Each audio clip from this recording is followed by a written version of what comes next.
Roger Sparks is back on the program. Roger is the interim, the STM at Bethel CRC in Waupun. And Roger's going to leave us soon. So we thought we'd get a chance to, yeah, it is sad, get a chance to recap with Roger and give him a chance to share about his experience at Bethel in Waupun and some of their strengths and some of the growth he's seen. So take it away, Roger. What has been your experience at Bethel CRC? Well, I've very much enjoyed my time, not only at Bethel here in Waupun, but just having fellowship and getting acquainted with some of the other churches and church leaders here in Classis, Wisconsin.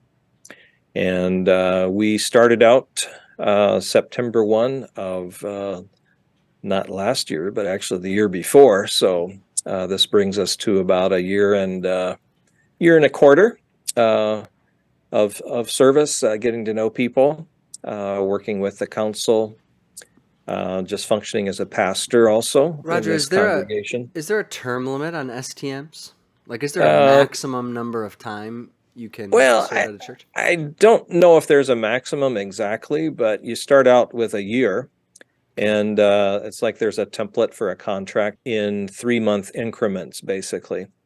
And I have heard of many STMs staying for a year and a half-ish, but they do discourage more than that because the idea is you are as an interim, and really you're not supposed to sort of take on exactly the role of their next pastor. So I would say probably 2 years would be about the outside limit on that.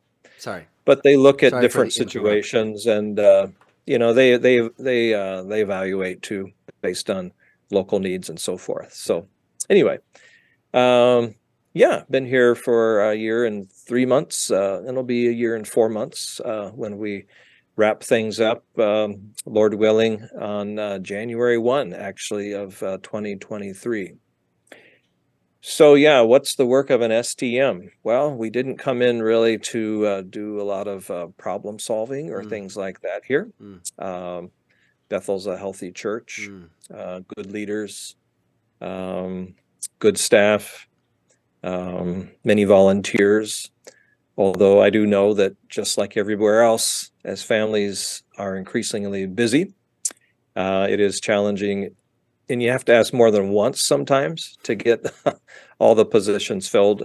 That's just, I think, very common these days in our churches. But good staff, good people to work with. There's a real love, I think, for the church, for raising up the children of the church. So there'll be more generations who are following Christ and living out the faith in this community and actually wherever those children would end up settling when they grow up and leave home and go to college and have careers and all that. So it's been very good working with the people here.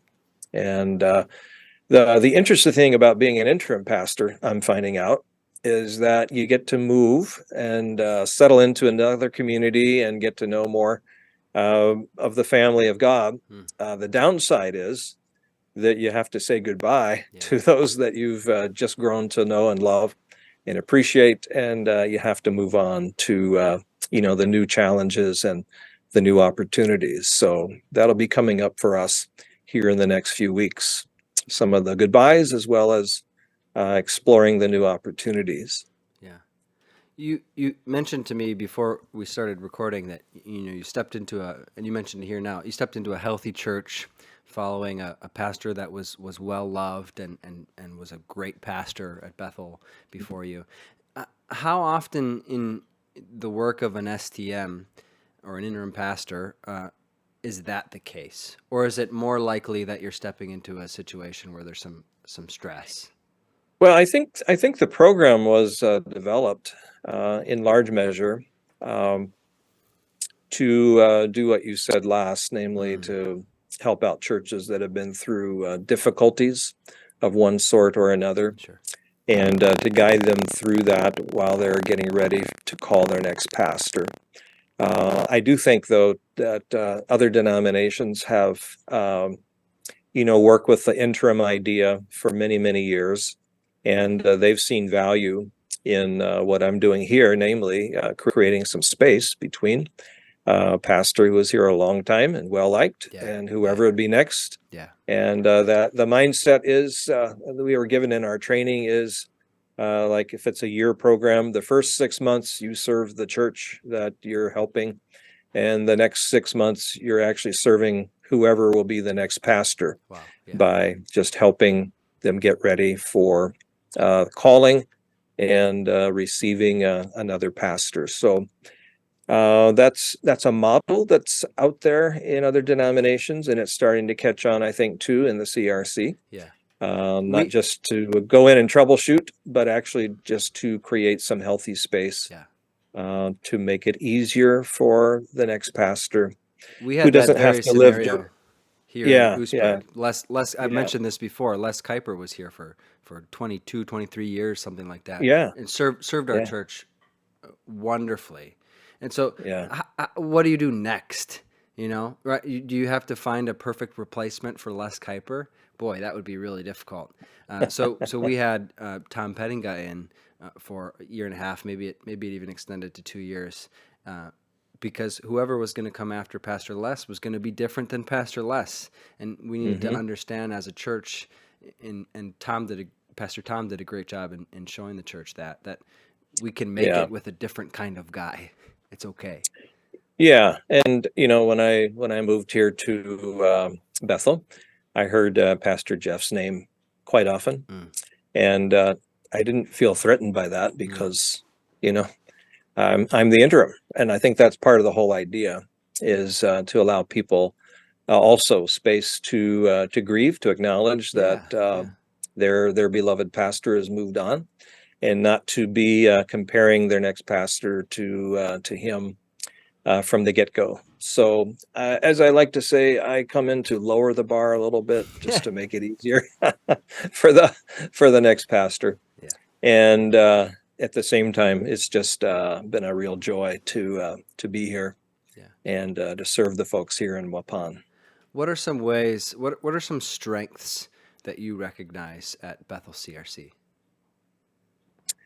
Well, there's a real desire, I think, to pass on the faith Mm, uh, to the next generation. You can see that in the commitment to the church education program and to a robust gyms and cadets and youth ministries. They have a junior high youth program too that meets, I think, once a month during the school year. And along with that, one of the great things about it is it's also able to draw in some children too from the community. yeah, So you have the outreach aspect of it as well as the discipleship aspect, and that would, I think, just be typical of it. Um, there's a desire to, Bethel's a fairly big church, and so I think people recognize the value of small groups, mm, and there's a renewed effort to get some of that going again. Like many things that were sort of kiboshed by COVID, and we're still trying to figure out, I think, as churches, how to get some things going again yeah, after all that. But I see a renewed interest in that here in the church, and hopefully that will take off as they try to get that going in the new year. And there's just a real, I think, interest in many in the scriptures, in the Reformed faith, in Bible doctrine, mm, and something that we don't just want to, feed the kids in yeah, catechism, yeah, but something for adults to, you know, r- get to know better and value, and to have it shape their walk with God too. So yeah. those are just a few things I that can I see. say I can say from an outsider opinion in my work at Camp Calvin that not only does Bethel care about raising up the next generation, but the next generation already cares about raising up the next generation because Mm, Bethel, your students give a lot of time. I mean, there's a lot of students from Bethel who give time and energy to the ministry of Camp Calvin and raising up, disciples doing discipleship, right? So Yeah, that's been a real blessing to our ministry too. yeah, and that's something I certainly did not sort of create, when I came in, but it's something I observe and certainly am happy to encourage Yeah, yeah. for the church going forward. Yeah. What about ways, and whether you created it or not, but what are some ways you've observed growth just in the last 15 months? I would say getting things sort of back to normal after COVID. I've seen that effort. I mean, when I first got here a year and 3 months ago, there was a COVID outbreak, and so we had to delay Sunday school starting. And I mean, it was the worst of it. I think was over by the time I got here, but there was still some effects of it. Yeah. And I think just seeing how the people learned by missing some of those things, how important they were. How that goes to everything just goes along, year after year after year without interruption. And then all of a sudden there's this great interruption and you see how valuable some of those things were. And I think, just the wisdom that God gives his people to understand that there are things we need to do together as church and ways we can serve together. And let's get some of that, going again. I think that's been a positive thing. And, even I see in the elders of the church a desire to get something like family visiting restarted. Great. That was, again, sort of kiboshed by COVID. Yeah. And it's one of those things that if you don't see the value of it, you could easily let it go just because everybody is so busy. Yeah. And yet they want to have that personal contact with the families of the church, understanding the shepherding aspect of being leaders in the church. And, that's all by God's grace and the working of his Spirit and truth in the lives of his people. So that's a plus too, I would say. Yeah, that's great. We haven't grown in number by leaps and bounds in the time I've been here. Well, we've added a few new members who had been attending and then committed to this congregation.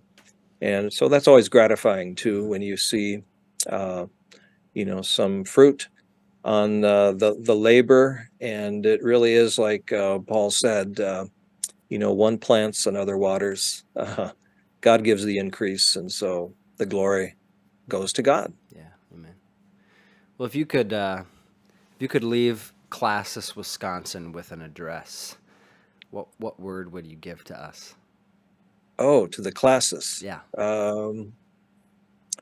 I would say, boy, that's a good question. I'm putting you on the spot over and over. Yeah, that really is putting me on the spot. I've attended as an observer a few meetings, and actually I was kind of the resident synodical deputy from the Classis, live-in Wisconsin. synodical deputy, yeah. Or from Classis, Minnesota, I should say, yeah. Because I continued to function in that role. So I was part of a few of the discussions that involved synodical deputies. So I think I've gotten to know Classis, Wisconsin to a point, not super well, but enough to say, make sure that you do the work of Classis. I know personally it's so easy when you're serving a local church just to focus on that. And it's like all Classis gets is like the leftovers of your time and energy because the local church just takes so much. But I would say just encourage each other at Classis to do the work of encouraging the congregations, keeping the congregations accountable through church visiting. I like the prayer initiative that I see going on in Classis. I would say that's an important thing to keep going too. and just keep working together. And there's a tension I found between wanting Classis to be like a spiritual retreat, but recognizing it's also very much a business meeting. Mm-hmm. And I think you have to, in this present day and age where it would be very, very easy to just drop the business aspect of it, because that's not as fun, and go to the other. But I'd say, keep the business part of it going, try to work well, efficiently. And some of the mundane stuff is actually quite important for the ongoing health of Classis as well as in a local church. So this is a word of encouragement. It's not a word of rebuke at all. We're I've certainly enjoyed deserving of rebukes, but we appreciate the encouragement.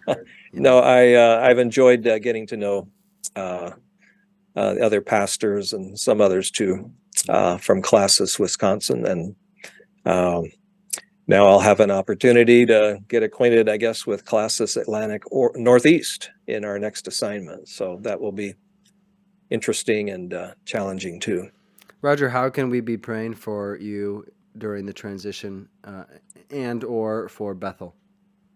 Well, yeah, for Bethel, just pray that as I step away, and the lay leaders need to step back up in terms of lining up pulpit supply and just doing the pastoral care ministries. Just pray that God will give them, the grace and the wisdom to do that well.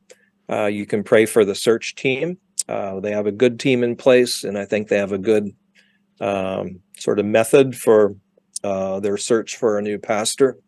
But they've been working for a while already, and so you can pray that they would not be discouraged, but that they would trust, and the whole congregation will keep trusting that God will raise up and provide the next pastor that's needed for this congregation.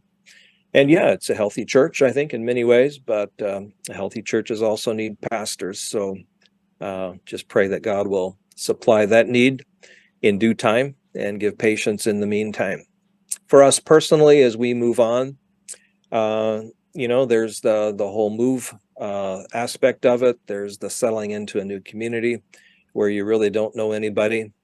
So I think people could just pray that will go well, that we'll be able to connect well with people spiritually in terms of the faith, wisdom to discern what needs are and what can be done with God's help to help that church move forward in its growth and in its service to Christ in that community.